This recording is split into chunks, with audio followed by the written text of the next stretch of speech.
Weigh-In podcast is back, and this Saturday we've got UFC Vegas 25, a light heavyweight showdown between two-time title challenger Dominick Reyes and the division's new sensation in Jiri Prochazka. If you're hanging out with us, hit that thumbs up and subscribe to the channel like we always ask you to do there. It helps us out a ton. But talking about last week, man, you couldn't have got a better UFC pay-per-view than 261. We only had 4 decisions throughout the entire card. Just an absolute, awesome pay-per-view, man. Yeah, a killer pay-per-view for the fans to be back for. We had all 3 title fights end in a finish. As you guys can tell, we almost hit the clean sweep. If it weren't for the fluky leg kick of Crute and Anthony Smith, might have gone differently. Really loved the Rose pick. We got a lot of hate in the comment section, so we told y'all. We did tell you guys. This past week, our contest, it ended in craziness yet again with Chris Weidman snapping his leg in half. I think we're going to push back the casual cap just one more week. This week it's on TJ Brown, Kamaka 3. Yep. So, we've got 12 fights on this card. Let's not waste any time. We'll get right into it. Starting off the card, we go to the featherweight division where we have Cool Hand Luke Saunders, who's 13-4, taking on Felipe Colares, who's 9-2. Luke Saunders, he's a little bit of a change-up from a scheduled opponent, Damon Jackson. He's a Nashville, Tennessee boy, so we're always trying to root for him if we can. And coming off the submission loss to Nate Maness, and being 35 years old, I'd be lying if I didn't say that I was a little concerned with where his career is heading at this point. That being said, we bet Maness, and I know in that first round we were sweating. Sure. Luke definitely had some success. It seemed like every single time that he threw a shot, it was trying to end Nate's night. And in this situation, I think he's fighting somebody in Felipe where Sanders isn't giving up much size like he usually is. He's definitely got the strength advantage in this one. Felipe's a usual 135er. He's coming up to 145.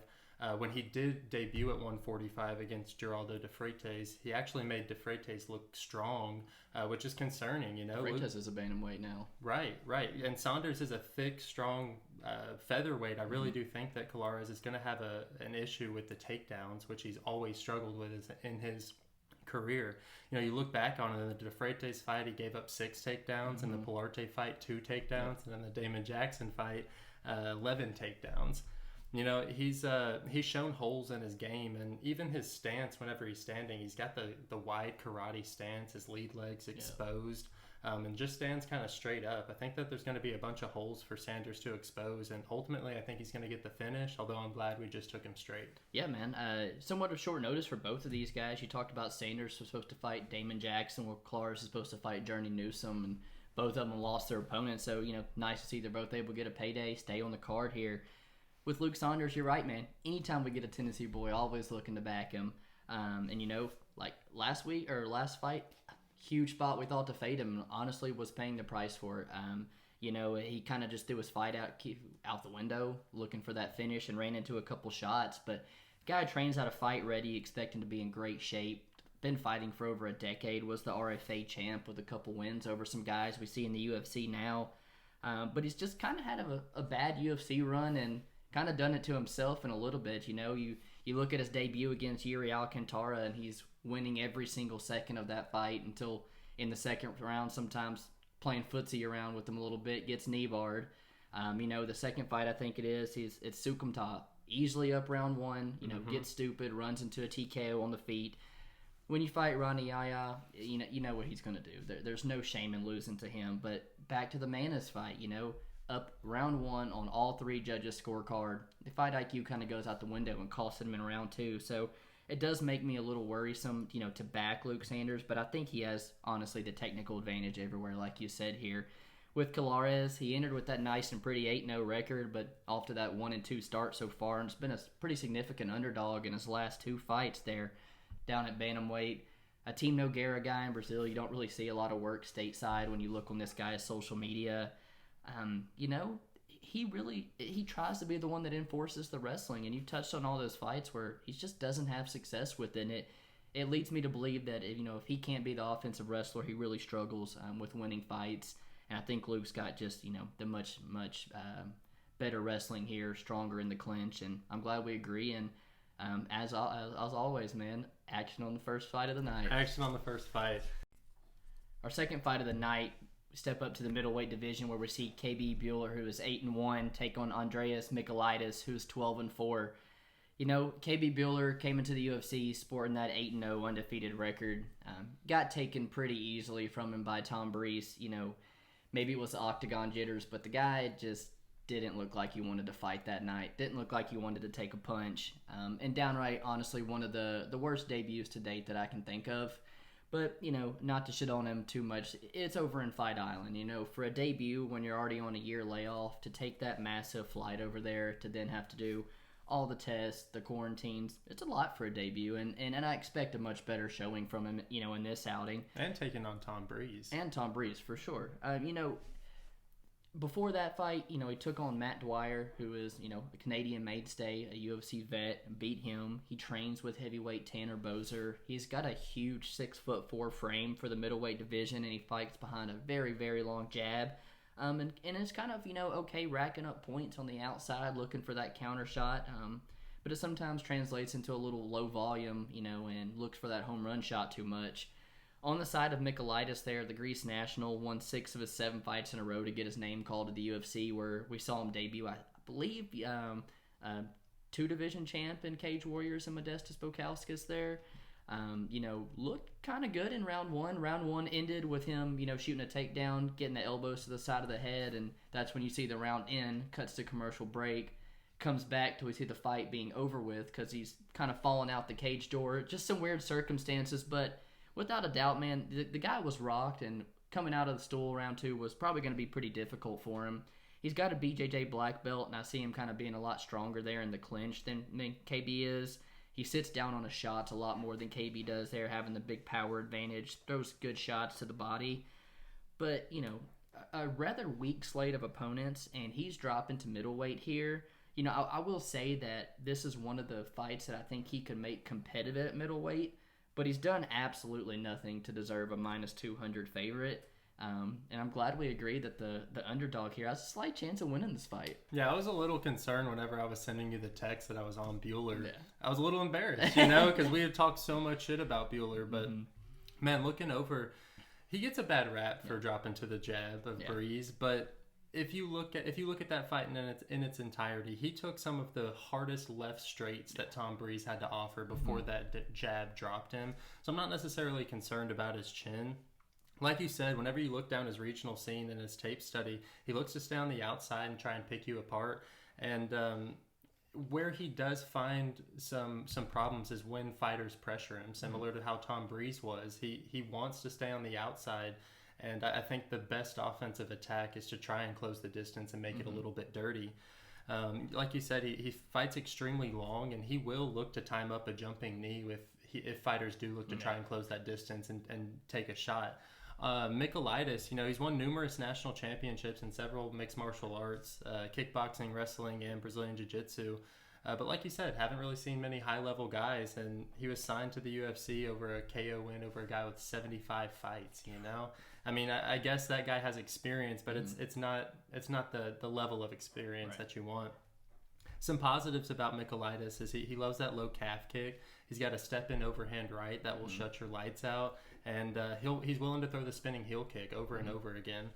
Some of the negatives, though, and the reasons ultimately why I'm picking Bhullar here is Michailidis will follow. He's kind of flat-footed whenever he's fighting, and he will follow guys, and we saw a little bit of that in the Bukauskas fight, where I think if Bhullar can keep him at bay with those long limbs of his, he could really find success and win out you know, in a decision or something. This is something where I'd really want to see him try and draw it out, because Michailidis uses a lot of labored movements and explosive, you know, shots with his kicks or his punches. It doesn't really matter. He's using a lot of energy when he throws. Like I said, I think Bhullar, you know, he has the experience going to decision multiple times, where Michailidis, you know, as I look down, he hasn't been to decision in at least his last 5. And that's my biggest concern with him. I think Bhullar's a great stab at +200 here. He's a much more technical fighter on the feet, in my opinion. We've seen Michailidis TKO'd in all 4 of his losses as well. You know, this small octagon is gonna make him throw some hands, and I lean toward the more technical of the two here. And to get him at +200, I'm all over it, man. Love it. We've got an exciting matchup in the strawweight division where we see Sam Hughes, who's 5-2, taking on Loma Lookboonme, who's also 5-2. Sam Hughes, she debuted against Tisha Torres and kind of got obliterated, man. That being said, she was completely game. She was in there for that first round, and that's one thing I'll give her across her losses, whether it be to Torres or to Vanessa Demopoulos, is she makes those fights dirty, and she's in that fight for the time being. I know that she had to get the doctor's stoppage. Her eyes started filling up with blood. Ultimately, probably an okay stoppage, especially for your debut. You're going to live to fight another day, and taking that fight on short notice, you're guaranteed another fight in the UFC. Yes, Loma, this is the first ever Thai fighter in the UFC, and she's been training Muay Thai since she's 7 years old. She's a 3-time gold medalist in the International Muay Thai Association. And she's only 5'1", which is a little bit concerning whenever we're backing Loma. Right. She is a former atomweight, and as we've seen in a couple of her fights, especially the Angela Hill one, she just was outsized by another Muay Thai specialist and kind of paid the price. Thankfully in her time being a primary striker, she's really developed her takedown defense over the course of her career. And as we saw in the Jin Frey fight, that win has aged really, really well. Yeah. She stuffed a lot of the takedowns of Jin Frey, and even when she did get taken down, she was able to find her way back to the feet with relative ease. She's a switch stance fighter, has a really thick base, which I think helps her with that defensive grappling. And as a Muay Thai specialist, she's willing to take a lot of punishment. Sam Hughes, she's comfortable in the pocket herself, and I think she's willing to engage. I think as far as this one being a fun fight to watch, that's a guarantee. But I do think that Loma's going to get the edge in technique and really just outclass her here. Right there with you, man. With Sam Hughes, you talked about it, probably being rewarded here with another fight after taking a top level girl like Tisha on such a short notice. Game for sure, but I question if she wanted out after that first round. But regardless, big step up in competition. She just wasn't ready for it at that point.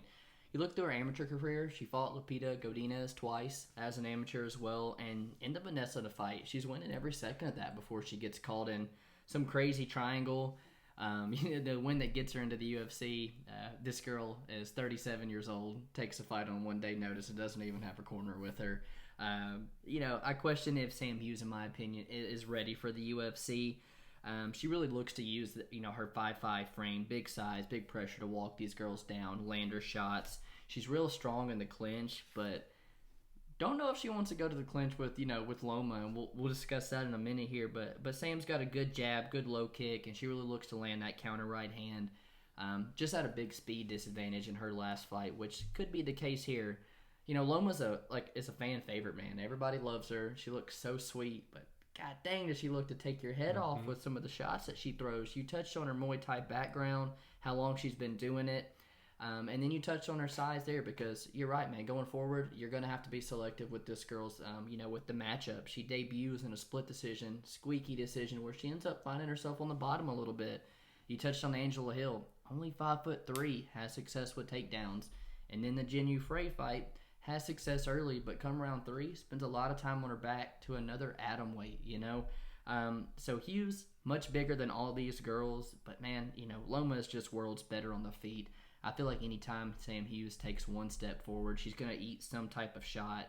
And if she tries to take this to the clinch, Loma is going to eat her alive with the knees and with the elbows.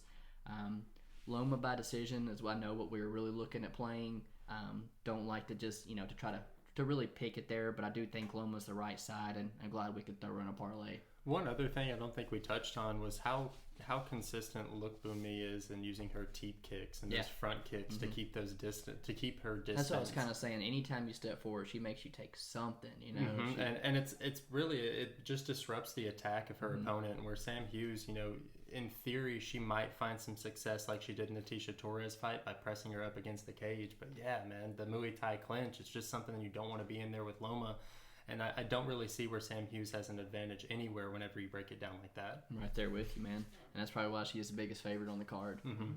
We move on to our men's featherweight division, where we see Kai Kamaka III, who's 8-3, taking on TJ Brown, who's 14-8. And go ahead and start by saying that this is the challenge, and hopefully no juju. Hopefully one of us is wearing this casual cap come next week. But man, Kai Kamaka, an ex-bantamweight, we've seen him move up here to featherweight because he's built like a brick shit house, you know. And in his debut, he takes home $50K with his fight of the night against Tony Kelly. You know, the odds makers with him, I don't know if they can really seem to get it right. He's a minus 200 something going into that fight, and it's a really, really close fight where he just loses the entire third round due to his gas tank. You give him Jonathan Pearce where he's a minus 300, you know, it blows the wad in that one. I feel like the gas tank caused him big issues there again. And then they open him as a minus 225 against TJ, and, you know, the public's on my side here, and to getting that steam down to much closer odds. He trains out of Extreme Couture, one of the, you know, has good work with Danny Ige there. Who else? You know, he helped Aljo in his title prep before Jan. Trains with fellow Hawaiian Punahele Soriano. He's got a stiff jab. Really looks to sit down on a lot of his punches, man. And Kai Kamaka's got a big power advantage here. But the takedowns do cause him some issues. And 6-7 minutes in, you really see this guy sucking some wind after kind of get back to his feet. And on the side of TJ Brown, who's mainly a wrestler, I feel like it's just stylistically, it's a good fight for him. He debuts against Jordan Griffin, where you see him up 90-20 on significant strikes, 7 for 7 on his takedowns. And he ends up giving the neck up in the third round and submitted him from like a side control guillotine, a little crazy. I really expected him. You know, I do believe we might even bet him to in that next performance to come out and look better, and he just didn't against Chavez, man. He looked a step behind that entire fight, in my opinion. Went 0 for 6 on the takedowns, got the calf chewed up. He's made a move to camps now and stuff, has a good right hand, a sneaky uppercut. Like I said, man, stylistically, I just go back to this being such a good matchup for the wrestler and TJ Brown, and ultimately leading me to take my dog shot on TJ. I know you see it just a little different, though. Yeah, I do. You know, like you said, it left a bad taste in people's mouth whenever he opened as a minus, 225 and or a minus 200, and people bet him down to a minus 350, put him in all your parlays whenever he was up against Jonathan Pearce, and then drops the ball. Then now you see the complete opposite, where he opens a minus 225, and then the opposite side's bet down, and now he's a minus 150. I really do think that people are kind of overlooking him here. You know, I know that people love to fade somebody off of a bad performance, but I do think that Kai Kamaka's skill level is just, way above TJ Brown here. No secret, like most Hawaiians, he does want a stand-up war. He wants to stand and bang. And on the feet, he's extremely fast with his jab and has solid leg kicks and solid power with every shot that he throws. And, you touched on it in the Tony Kelly fight. He'll work the body. He will make you pay. And I agree with the takedowns in the Pearce fight being a big concern, but I do hope that he's addressed that. And I personally don't think that TJ Brown is even as good as a wrestler as Jonathan Pearce. TJ Brown, training out of Glory MMA, which you might as well, according to MMA Twitter, give him a win just strictly because of that. But I'm not necessarily convinced. I do think that there's a huge skill gap, and that's not one that I think that James Krause is going to be able to close. Brown, you look at that Chavez fight, and as a primary grappler, I want to see you win exchanges against a primary striker in Chavez, and he just got out-muscled there. You look at the Jordan Griffin fight, he almost gets finished 2 different times, and ultimately pays the price with just kind of lazy takedown attempts and not being able to fill him out. And then in that Contender Series fight, he got the win, but he was dropped in the first round, and he himself got taken down 3 times. I don't think that we're going to see Kai Kamaka come out and do this, but I do think that he can make him pay. And if this stays on the feet, I think we could see a Kai Kamaka finish, although he hasn't really delivered on that up till this point. Yeah, man, I'm glad that this one's our challenge. We're both very, very confident on our side here. And hopefully it's no Romanov or Weidman Juju come Saturday. Right. We go to our featherweight division where we see Gabriel Mowgli Benitez, who's 22-8, taking on JSP Jonathan Pearce, who's 10-4. Mowgli's a 10-fight UFC vet. He's 6-4, and he's coming off that first-round KO over Justin James. He's getting most of his work done right now at AKA with Javier Mendez and the Dagestani boys. He's most notably known for having the most powerful leg kick that Javier Mendez has ever held pads for. But he's also well-versed in other areas of stand-up. He has really crisp, dirty boxing. He's a southpaw. He has good movement. And, he's primed to get a knockout here. And I think that's why we've played him inside the distance already. Jonathan Pearce, he's a Tennessee boy. And, between him and Nate Landwehr, he's really putting Tennessee on the map for just being the toughest guys in the States. And a great way to prove you're tough is to just not have any defense. That's something that Pearce has nailed. So he's hittable. He's open for counters. He doesn't really have much head movement or footwork, but he will stay in your face. Yeah. And he did mix in great takedowns with those combos that he was throwing against Kamaka in his last fight. And he has an amazing gas tank, and that's something that he can definitely hold on to. That cardio is an exceptional skill to have in MMA, and that's something that he usually has over just about anybody. In this spot, though, I just don't think that Gabriel Benitez is going to have an issue with him. Benitez has struggled every single time that he's stepped up in competition in the past. I just don't think that Pearce is necessarily a step up in competition. I'm right there with you, man. I don't see Pearce as the Andre Feelies, as the Sadiq Yusufs either, man. With Benitez, like you said, man, veteran, 30 fights, more than double that of Jonathan Pearce here, and he's treated us some fun ones too. The most recent one with Justin James was killer while it lasted, and puts him away with a nasty knee. Right before that, an exciting round one was Sadiq Yusuf dropping him, with the left hand there. And the fight with Omar Morales was a killer one. He splits his shin open from knee to ankle, basically just attesting to the Javier Mendez story about how hard this guy throws his kicks. With Javier Mendez, he actually stayed in Vegas this time around, where they're getting all the work with the Dagestani boys and Islam Makhachev and stuff there in Vegas. I think they've kind of really started to use Extreme Couture a whole lot instead of being out there in San Jose. But, man, you're right. Just clean boxing. The straight left is unbelievable. But, man, he switches level with his kicks and beats up your legs. Just unbelievable. It's one of the best in the game. Whether Pearce wants to come out here and switch stance to orthodox, he's going to get the body tore up. If he comes out here in southpaw, he's going to get the lead leg tore up. We saw Justin James, who's even an orthodox fighter, get the back leg tore up, and the commentators were just talking and attesting to how good Benitez throws these kicks. I think he's, competition, training, everything, who he's been in the cage with. It's levels better than what Pearce has seen. And Pearce, like you said, tends to be somewhat of a punching bag, and it's not good for someone with the striking skills of Benitez.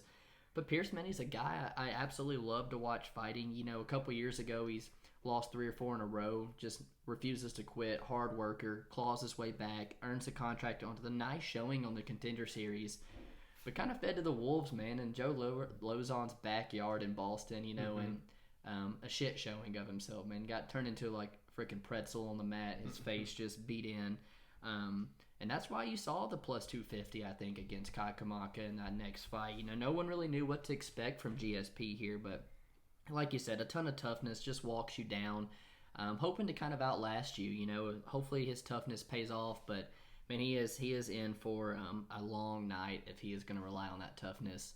But I think Mobley puts him away. I think he eats away at the leg kicks, eventually lands something up high and puts Pearce away. And at plus money, it's kind of impossible to pass up. With you, man. Move on to the prelim main event of the night, where we see Randa Markos, who is 10-1, taking on Luana Pinheiro. Man, this fight was supposed to take place a couple weeks back.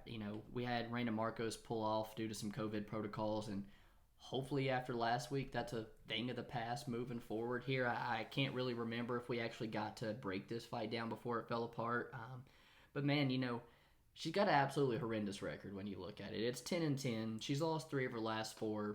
The one win over Ashley Yoder, she gave up some takedowns, and you can argue she lost that. She is backed in the corner in a tough spot, and I doubt there is a roster spot for Randa Markos anymore if she loses back-to-back fights to people making their debut here. But, to give her some praise here, she's literally fought 10 of the current 15 top girls at flyweight, including Rose, who's at strawweight now, at strawweight, not flyweight, including the champ Rose. She's been in there with world's better fighters than we've seen Pinheiro take on.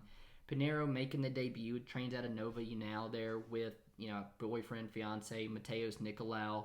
She got a BJJ brown belt, judo background, and she's on a 6-fight win streak where we've actually seen her finish all 6 of the girls, which is something you don't really see here. She's really deceptively fast is what I saw about her. Her hands are very, very quick, but we've never seen that wrestling tested, man. And Markos is going to come out there and do that.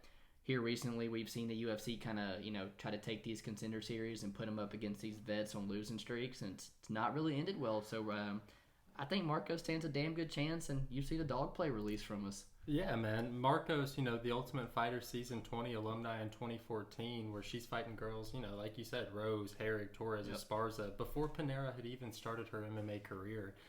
She is 35 years old, and I do believe she's kind of plateaued as a fighter, but she has seen that experience, and that experience alone is something that she can really utilize in a matchup against a girl who, yeah, she's coming in here hot right now. She's, like real you said, hot. Real hot. Like you said, 6-fight win streak, and all of those in the first round. Something that I could really see happening is Markos just dragging this to the second, test Luana, because the only time that she has seen, in her first 3 fights, I think that she went past the first round. But outside of that, she just hasn't been tested. And in one of those fights, it was a loss. It just seemed like she fought a decent striker, and didn't really have an answer for it, man. I think it's tough to gauge how good Luana is just because of the level of competition she's faced. Where Markos, yeah, she's 10-10, but I can pretty much put her exactly where she fits on the UFC roster, and that's something that I like going into this fight. In her fight against Reyes, she made it all the way to the decision, and in that third round she found success with a huge takedown of Reyes in the third round, and that was something that really surprised me and just gave me enough hope that in this round with her with her experience, she'll be able to drag it up long enough to take Luana down and kind of put her in a situation where she hasn't been in. But I definitely understand why this fight is on is it the main card? No, it's the prelim main event. Yeah, so I understand why it's the prelim main event, because Luana, if she does get a win, she's got the face, the body, and everything to be one of the Paige Van Zandts or the, you name it. Yeah, plenty of good-looking girls that we got. But easily biggest step up in her life in competition, and without a doubt, the easiest opponent to date for Markos that she has seen in the UFC. Hope she, backed in the corner. Hope she comes out to prove herself on Saturday. 100%. Starting off the main card, we go to the flyweight division where we see Poliana Botelho, who's 8-3, taking on Luana Carolina, who's 6-2. If you're into muscled up chicks, man, like Poliana, she's kind of pretty, She's cute.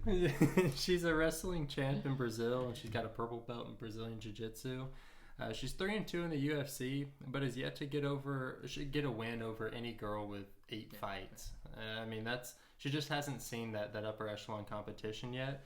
At 5'8", she's absolutely huge for the division, and she brings the power to back up that frame. She has really good low calf kicks and decent trips, but her wrestling defense is super suspect, man. We saw that a couple of times, like in the Jillian Robertson's fight specifically. Overall, I think that she's a decent fighter, but realistically, she shouldn't be on this main card right now. She gassed out completely in that round 3 versus Lauren Mueller, and almost gave up that fight if Mueller didn't have the worst fight IQ I've ever seen in my life. Luana, also extremely tall for the weight class. Even though she's 2 inches shorter, if you were to ask me, I'd say that they look about the same size in there. The dreads. Yeah. And although she is long, Luana doesn't give up much strength at all. She is a strong fighter. She's a switch stance fighter, and although she has a Muay Thai background, it doesn't really show, especially in her combinations, man. She was flailing her arms in her Contender Series debut, and Cindy Dandewall-like. Yeah, Cindy Dandewall-like. It really would leave a bad taste in your mouth. And then in her last fight, Lipsky almost ripped her knee off. I do think that this is a low-level fight, but I do see a lot of holes in both girls' games, which is why I really like the under 2.5 at plus 240 that we've already played. Absolutely, man. This, you question why Randa Markos and Luana Pinheiro, are headlining your prelims. Why the fuck is this on the main card? This should be opening the night. I could have went through the prelims and put 2 or 3 other fights in this position here. Like Pinheiro, Botelho, she's a Nova now girl under Andre Pederneiras. She's supposed to be taking on Mayra Branda Silva here in this spot, which in my opinion was a much tougher fight that she had in front of her. This girl used to be a strawweight. The fact that she's even a flyweight is amazing to me. This girl, she deadlifts like crazy throughout her Instagram. She physically looks like a bantamweight. She's very strong and looks to to pull the girls to the mat. Like you said, a little unsuccessful though when she runs into those really good grapplers like Cynthia Calvillo, like Jillian Roberson. You're gonna see those girls, beat her on the mat. She's just not up to that skill. But on the side of Luana, Carolina there, back in 2018, she did make her debut, beat Priscilla Cochera, almost like my Sekulic. Didn't even know she debuted back in 2018, But a couple injuries, pandemic, she got put on the shelf for a little over a year before we saw her return to the Ariana Lipsky fight. And honestly, we didn't get to see much of her there either. She was dropped by a shot that hit her, in the chest, the neck area, ends up on the back, and she's beat up a knee barred in under a minute and a half. So not a good showing for her there. It's not hard to expect a better showing from such an athletic girl. This time out, she likes to keep her range and rack up points, and she does have good power in her hands, man. It's a sloppy fight. I definitely, like the under. I think it's destined to happen here. I definitely lean more toward Botelho inside the distance. Mm-hmm. But to get a price tag like that, front and under for both the girls, I love it, man. 100%, man. We move to the men's bantamweight division where we see Merab, the Machine, Dvalishvili, who's 12-4, take on Cody Stamann, who's 19-3. Merab there trains at Alongo MMA, the main training partner. It pains me to say it, the bantamweight champ Aljamain Sterling. But it's something to note that Aljamain not been able to be training lately after that fight and the neck injury and stuff. So Merab's main, wrestling partner has not been there for him this camp. Merab currently, he's on a 5-fight win streak where he is just, all-out domination. But you can argue that this man deserves to be 7-0 in the UFC. He starts off with a split decision loss to Frankie Saenz, where he lands 11 takedowns and outstrikes Frankie, still somehow loses. Very weird. Mm-hmm. But you talk about weirder circumstances, and it's in his next fight with Ricky Simone, where he is winning the entire fight, and in the last minute, he spends, fighting for his life to get out of that mounted guillotine. The final bell sounds. He's basically, I guess, catching his breath a little bit, and the ref calls it, a finish after the fight. It's just really weird circumstances there, but since then, the guy's not left any questions asked. He is just a downright wrestling machine, cardio for days. You saw him take down, who was it? Gustavo Lopez 13 times, Casey Kenny 12 times, 5 times versus Katona and Ware both. The guy averages legitimately almost 8 takedowns for every 15 minutes. It's a pace that a lot of guys cannot keep up with. On the side of Cody Stamann, man, finally getting himself a fight. We've seen his last 3 opponents, fall out, short notice on him. I bet this fight camp probably seems like it's been going on for ages. He's a collegiate wrestler himself, man, out of Grand Valley State, where you've seen guys like Kevin Lee, Tony Ferguson wrestle. He's kind of a poor man's Merab, in my opinion. He really has to have success with the wrestling to get it going, and still is searching for that first UFC finish on himself. But he, 8 takedowns against Tyrion Ware. He used 4 to beat the Fire Kid, Tom Dugaskoy.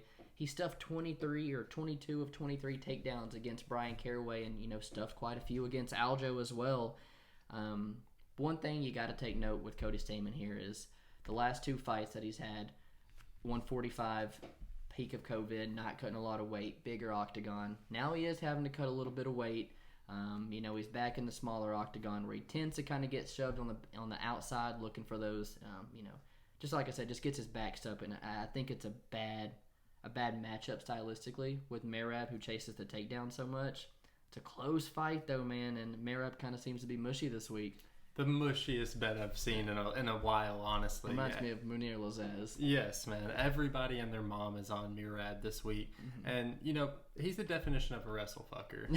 He leads the bantamweight division, like you said, in takedowns with more than 20, with 54 takedowns. He's got that insane takedown pressure, and it's matched with one of the best gas tanks in the UFC. His timing and the persistence of his takedowns, you could compare it to Khabib, although he doesn't have the same type of success holding his opponents down. Khabib didn't early either. Well, right, and I do also think that that's a product of it being at a lower weight class, where you see those 125ers, 135ers being able to scramble out of those positions pretty regularly. When it is standing up, Merab, he throws a lot of spinning shit, man. Like, he loves the spinning shit, and sometimes that can get him into some tricky situations. Cody Stamann, man, 85% takedown defense, the 6th best in the bantamweight division.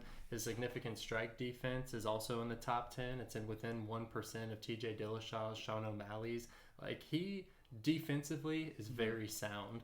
That being said, like, he has one of the worst output levels I've seen in a fighter in a really long time. And being at bantamweight, where they're usually throwing a ton of strikes all the time, that's just not a good attribute to have. You know, he does a really good job of making fights way closer than they should be.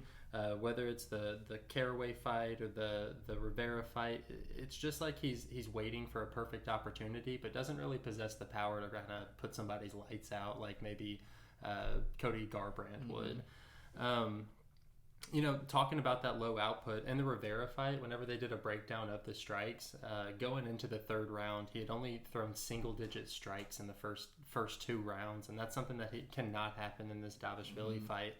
I think Cody Stamann, although this is kind of out there to say, I think that he's going to be able to find the most success trying to have some offensive wrestling of his own to kind of stifle the attack of Merab. He had success in that whenever he did it against Jimmy Rivera, and the times that Ricky Simone had success against Merab is whenever he was the one trying to take Merab down.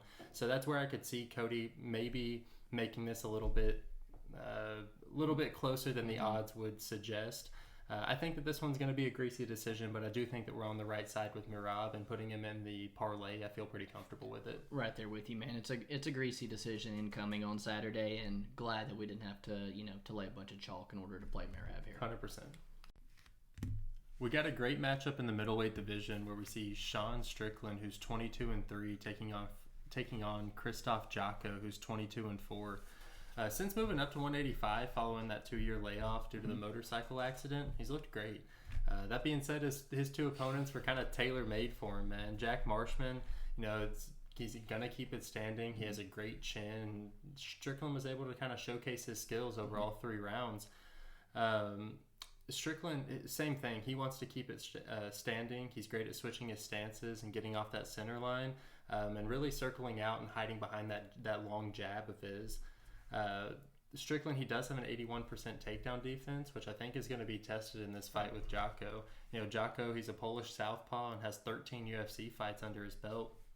And in the years 2017 to 2018, he went on a pretty bad run, man.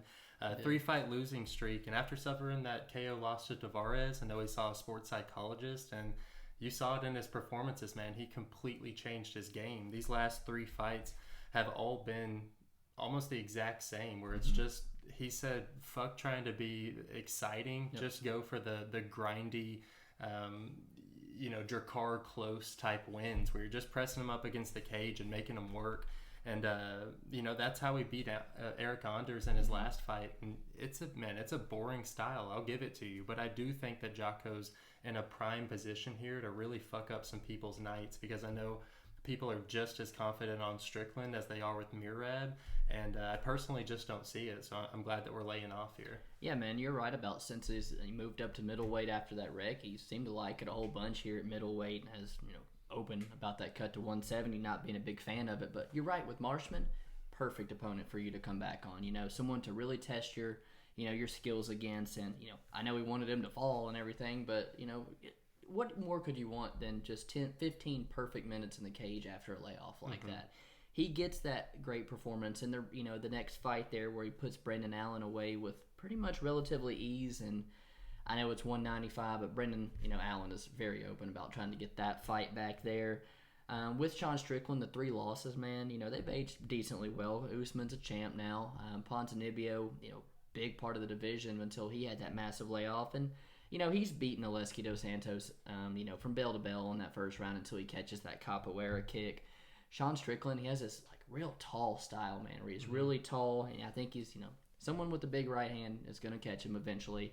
But like you talked about, real good takedown defense, great jab, and he just gets the work in, like what I told you, with just the best people possible. And just running through the list of names that are on his Instagram in the last 2 weeks, you see him over at King's MMA with people like Darush and Vittori, and they're in Vegas with Sam Alvey, with Francis, Tavares, Delidze, and Magomed Ankalaev, who is a legit force, and we'll bring up here in the next fight. He's sparred with all these people for the camp, and he's been quoted multiple times saying if he can replicate his gym performances in the ring, he's a hard guy to beat. On the side of Jotko, in another great gym, an American Top Team, getting work in with some great people. You talk about the bad run he had, but let's talk about the good one. He started off 6-1 in the UFC, got himself in the top 10 at one point, but it was that slow climb, kind of like an Arnold Allen climb, because, he's not finishing anybody. He's kind of boring.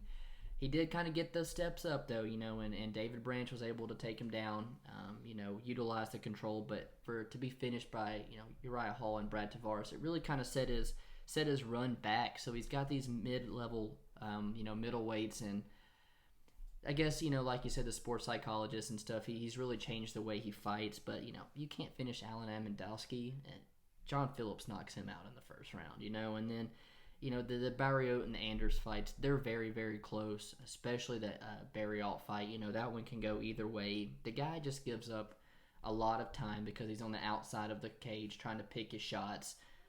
But this is something huge to notice. Jotko has not fought in the small octagon yet. He's been on a big layoff, and when he did fight, it was at a pay-per-view where we were back in the big cage. So I think that small cage is going to cause him some issues, even though Strickland's really not the type to put him up against the cage. It probably stands on the feet here unless Jotko can take it down to the mat.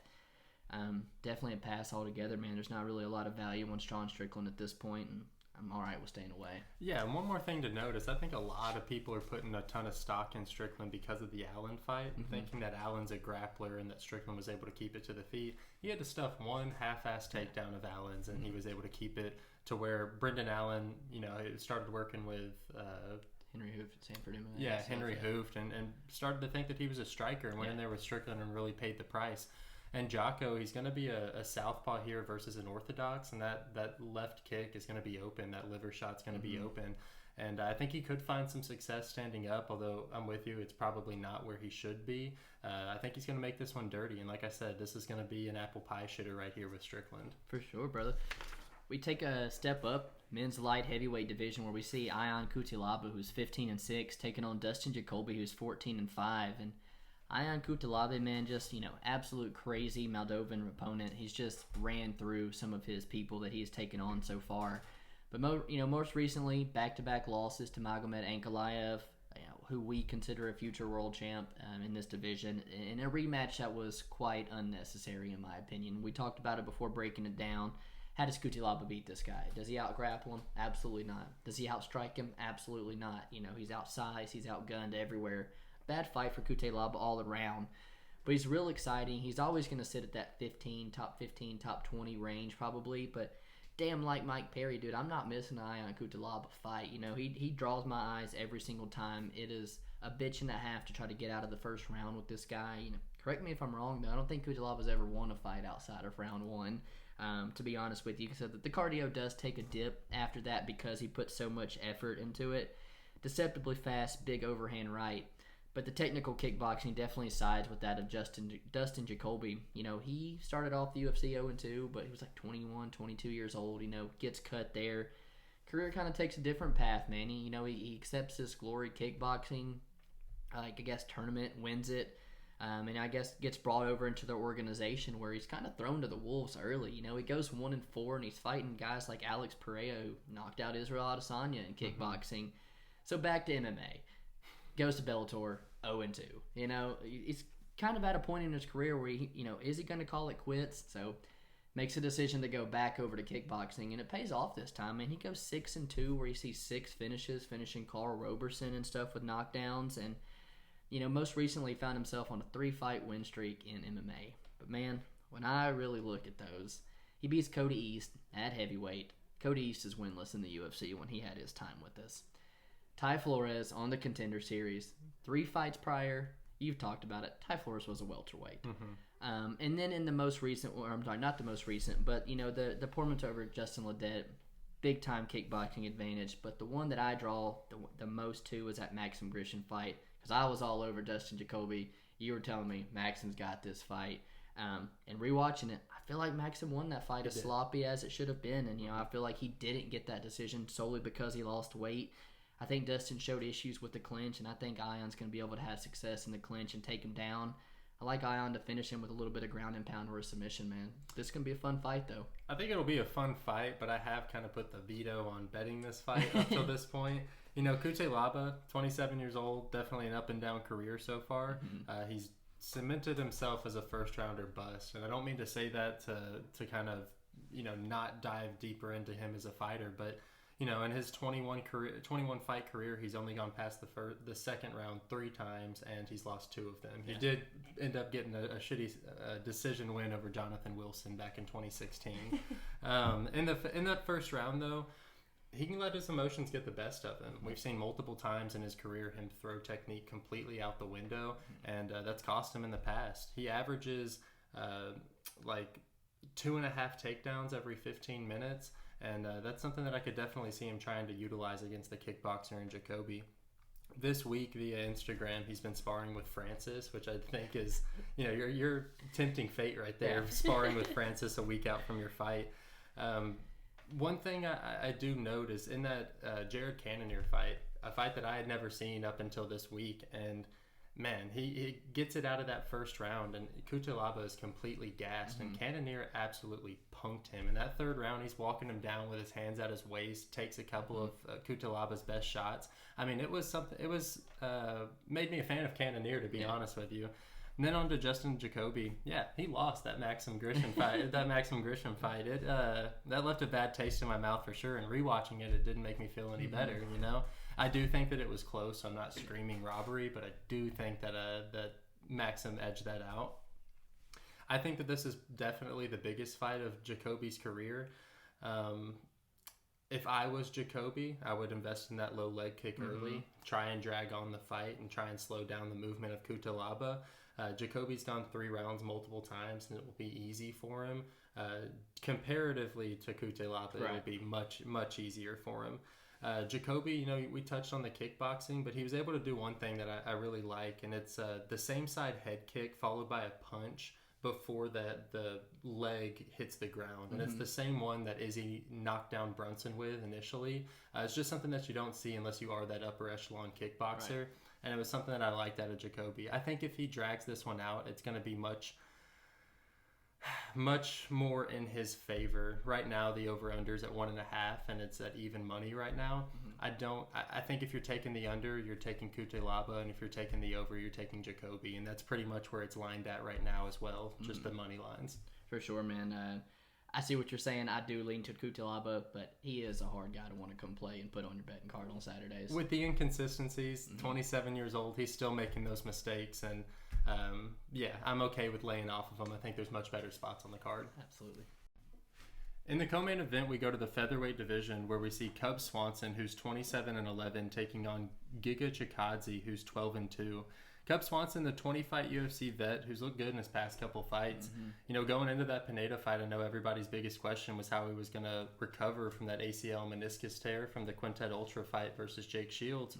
And to be honest with you, in that first round, the first half of that first round, it looked rough. He took a lot of low leg kicks from Pineda, and it looked like they were wearing on him. Eventually, he was able to tough that out and really just outlast Pineda. Pineda didn't have the gas tank that I expected him to, and I was glad that I took the Swanson side. Cub, he's a primary striker, and he likes to leap in with his punches, and he kind of understands the importance of body shots, which we saw in that Kron Gracie fight, where he absolutely ripped the body and really made him pay. And he is a training partner of TJ Dillashaw, which you can see in his footwork. It's obvious. With Giga, he's got 1/4 of the experience in the UFC with only 5 fights, and 4 of those coming last year alone. He's a primary kickboxer, has shown significant takedown improvements in the time that he's been in the UFC, or since his first Contender Series fight with Austin Springer at least.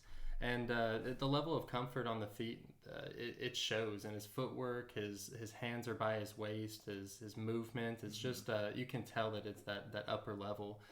He doesn't have to set up his strikes at all. There's no real tell. And he's extremely fast and does a really good job at countering attacking opponents, which is where I think he's going to find success in this matchup. Swanson has a bad job, like I said, leaping in with his punches, and I think that that's something that Giga is going to be able to read with his length. Coming out of this, man, I was on Giga, and I was like, public's so dumb. They're going to think, Cub Swanson's the man. He has the name behind him. And I looked at it, and it was Giga minus 190. And I was pretty disappointed, man. I wasn't looking forward to paying that price tag for the podcast. And then thankfully, some hotshot throws $1 million on Swanson. Now we get Giga in playable range at minus 150. I really, really like that price tag. I'm right there with you, man. Cubby's one of the absolute old timers that we got left. WEC days, fighting more than a decade ago, man, and still at the highest level, only being 37 years old. You talked about it being evident in his training with TJ Dillashaw, in his shape as well. Cub always comes in an absolutely killer shape, willing to go the 15 minutes. He's got wins over Charles Oliveira, who's fighting for the lightweight strap next. Got wins over DP, who's the rightful lightweight champion right now. Cub's been doing this for a minute, man, and maybe it's the fight miles, the injuries, but the game kind of has passed him. At this point, he's a gatekeeper to see if these prospects are ready for that top 15 or not. He really struggles with these tall strikers like Giga, Max, Ortega, Moicano. Funny enough, they all actually end up submitting Cub, 6 of his 11 losses by sub. But, he does struggle with those really tall strikers. You can't question Cub's chin. The only time he's been finished was the 8-second knee, Jose Aldo had on him. And he's cashed 2 underdog tickets in a row for us, So it's really hard for me not to come into wanting to play him here. But you're right, Giga, he's the right side here. He's the gory kickboxer, trains out of King's MMA. With being 6 foot, man, he's getting working with Vittori, with Dairouge, with Euros Medic. He's getting working with good guys there. 4 wins last year, just 1 short of Kevin Holland, who took home Fighter of the Year for 2020. Giga, though, he starts his UFC run with 2 greasy split decisions over Brandon Davis and Jamal Emmers. And, a lot of people go back to those and touch on those not being a very good, fighters. But to me, he just got submitted on his Contender Series by Austin Springer. He's coming in a little hesitant to throw. The guy still only got 8 MMA fights. I give him a pass. The Mike Davis, keeps pulling out on him. That's been a really good test, for his takedown defense and his wrestling. For me, though, it's that Omar fight that I really saw him, make a turn for, in my opinion. The pace was high. He was sitting down on his shots. He looked good physically, was getting back to his feet every time he got taken down by a guy who's very physically strong. And he was looking for that finish, which is something, that he finally got in that next fight against Jamie Simmons, where, left his head in the rafters like he should have. We all knew that was going to happen here. You talked about the Giga kick and stuff. It's like Valentina. He sets it up so well going low that when you come high with it, it's unexpected there. But you touched on it, man. The experience Cub has. Cub has more wins than Giga's last 3 opponents have fights. It's difficult, but I do got to trust my gut here, and Giga is the right side. He's one of those guys that if you come out there and just strike with him, it's going to be a long night for you. Yeah, I couldn't agree more. The main event of the evening, we see Dominick Reyes, who is 12-2, taking on Jiri Prochazka, who is 27-3-1. Dominick Reyes right now currently suffering from the John Jones effect, much like you see Lionheart, Thiago Santos suffer from. These guys give John Jones a close fight, and they think if they can just get that rematch, they're gonna get the win there, and they just don't focus on much in front of them. And you saw him look so much better in that Jones performance than he did against Jan Blachowicz. He was much more confident that night, was throwing first, and against Jan Blachowicz, just a downright bad showing from Dominick Reyes, in my opinion.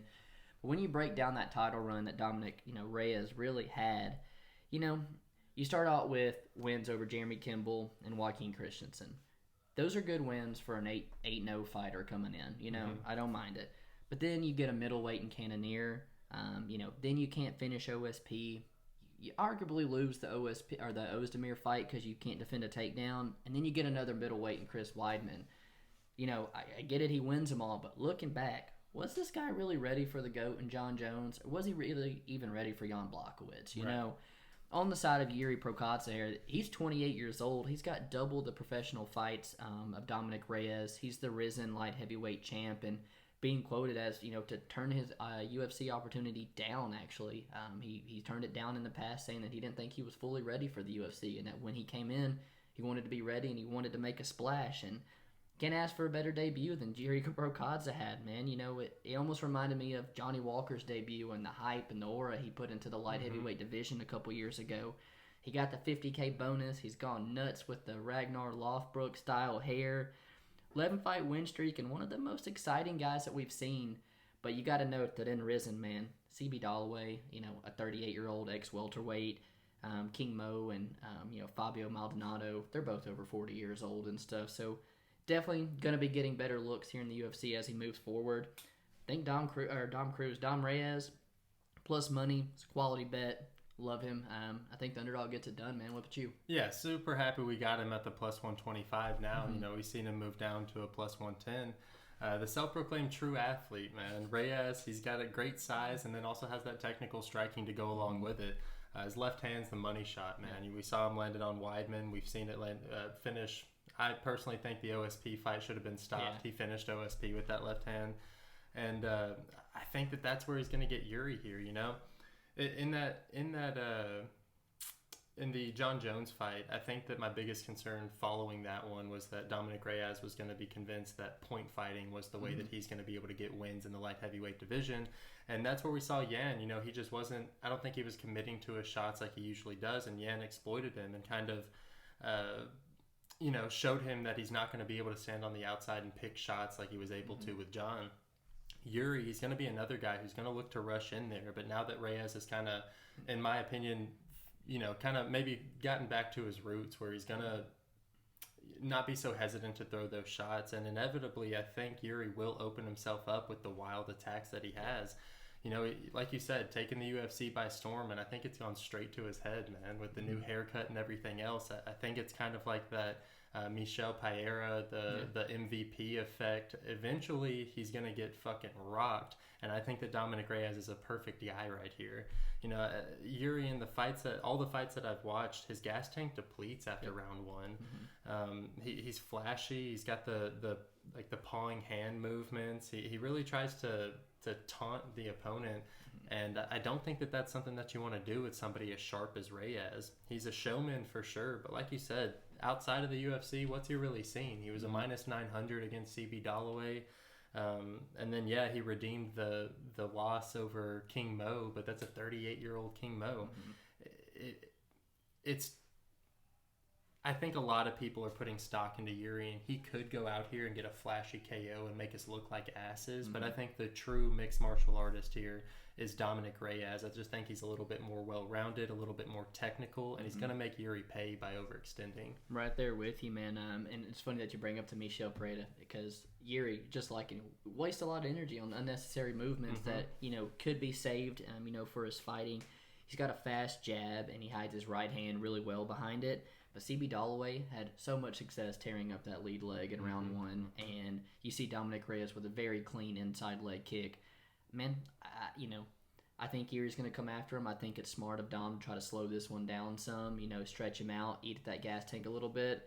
But Jiri is not the type to do that. And then if he comes out guns ablazing, I could see him running into one of those left hands and getting dropped, man, finished. Dom does a really good job of baiting his opponents into him, and then, like you said, planting that back foot, just like the Weidman fight, and really delivering that straight left. And yeah, man, Yuri's the perfect opponent to kind of be over-aggressive and fall right into the trap. I'm right there with you, man. I'm glad we agree on yet another underdog that we're going to be playing on Saturday. That concludes all the fights. I think there's 12 total, headlined by the light heavyweight. Man, if there's one of them throughout the whole list, you got to make sure people are tuning in for them. Which one is it? I think you got to tune into the Strickland Jocko fight. A lot of people are writing off Jocko, and I think that this one's going to be a whole lot closer than they expect. Absolutely, man. For me, it's a tough one, but I'm going to go with Mowgli Benitez and Jonathan Pearce. Both guys are never in a boring fight, and there's not many people that can take the beating that Jonathan Pearce can take and still be right there in front of someone that's destined for fireworks. As far as my fighter to keep an eye on, I'm going to go with Dominick Reyes, man. He's, two-time title challenger. He's lost both of his opportunities. Now back to just a regular fight, but still a big one, headlining a fight card for him and against kind of that new sensation in Jiri. I'm looking for Dom Reyes to have a spectacular performance on Saturday. I like that. For my fighter to watch, it's got to be Giga. Right now, he's taking the biggest step up in competition to date, and he's finally got a name that he can, put on his record and really get some momentum in the division. Moving on, we got to go with our dog of the night, and I'm gonna go with Jocko. Like I said, I think that he's gonna make this greasier than a lot of people are expecting. And although we're not playing him for the podcast, I think he's a very live dog at a plus over 200. For me, man, got to be the one that I've been confident on all week, stealing it from our challenge, man. Super confident on the underdog and TJ Brown there. Stylistically, wrestling-wise, I think it's a really good matchup for him. And I think he's mispriced as the dog here, but it's going to be a good fight. My best bet on the night, man, I told you earlier, I don't have that Sabatini, that Badgery, that Joe Selecki lean this week. Not someone that I'm willing to just unload the bankroll on. Mm-hmm. But man, Randa Markos at plus money when she's literally fought 10 of the top 15 girls in the division, as well as the champ in that division, taking on a girl who relatively weak competition on her debut. Randa Markos has a ton of value sitting on her right now at plus money. I like that, man. I've got to go with Luke Sanders as my best bet this week. I think he's going to have the strength advantage, the power advantage, and against a true bantamweight, I think he's just going to be able to ragdoll him around the octagon, and I think that it'll be a pretty easy win for somebody who's sitting at the minus 140. For sure, man. Going to be a play that we release for everybody as well. Mm-hmm. Man, appreciate you guys tuning in, staying with us all the fights. Make sure you're liking and subscribing to the channel. It helps us out. We appreciate all the the backlash on the Rose comments last week. So if you disagree with us here, please let us know in the comments who you guys got in the main event this week. Yeah, tell us how Yuri's going to knock out Dom Reyes, Absolutely, please. Man. We'll see you guys next week. Appreciate you.